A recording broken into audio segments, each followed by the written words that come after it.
has evolved to become an independent municipality in the big province of Pangasinan. Pinangalan ang Mapandan sa Pandan Plant dahil marami ang tanim na ganito dito at may itong century-old Pandan Plant sa gitna ng bayan.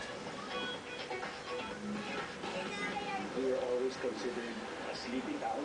Some people from Pangasinan never even knew about us. Pag tinanong mga kung saan yung Mapandan, unang tanong is, saan nyo? And we would always describe to other people who ask na, saan yung Mapandan? Katabi ng Manawag, katabi ng Manayban, malapit sa Dagupan, puro ganun lang. But we're proud to say that in the recent years, Mapandan has been considered a benchmark. Nagtutulungan ang bawat barangay dito upang may pakilala ang Mapandan, hindi lamang sa kalapit bayan nito, kundi maging sa buong mundo. Green na green nga din sa Mapandan dahil sa kanilang MRF or Materials Recovery Facility. Our materials recovery facility, it's actually our compliance to the Public Act 9003, which is a law that requires all of us to handle our waste or our garbage the proper way.